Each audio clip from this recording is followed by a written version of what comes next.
Allegiant Air is adding nonstop services between Huntington, West Virginia and Punta Gorda.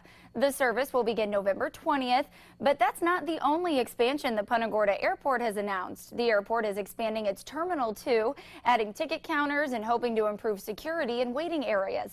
4 News Corner's Lisa Greenberg went down to the airport today. She says passengers from Punta Gorda and all over Florida are happy to hear the airport is expanding.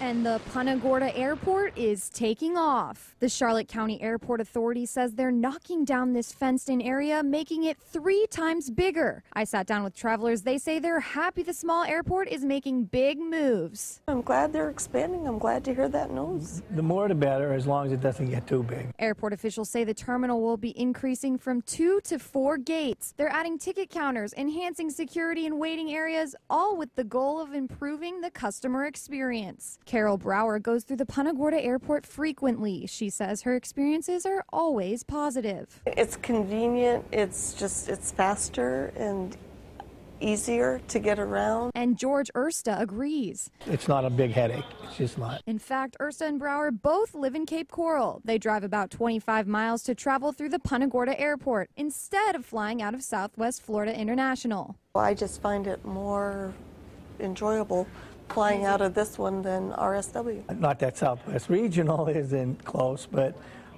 they don't have direct flights into Allentown, Pennsylvania. I've met people that traveled all the way from Naples to use the Punta Gorda Airport. Steve Schrader had his first experience with Punta Gorda Airport today. He says the choice to fly his wife into Punta Gorda was obvious. It's a lot cheaper to fly here and go to Fort Myers instead of going right into Fort Myers. I mean, we saved almost $100 doing that. Right now, the airport has Allegiant flights going to 23 places each 2 to 3 times a week. Airport officials say with the expansion, they expect to see increases in both. Lisa Greenberg, Fox 4 in your corner.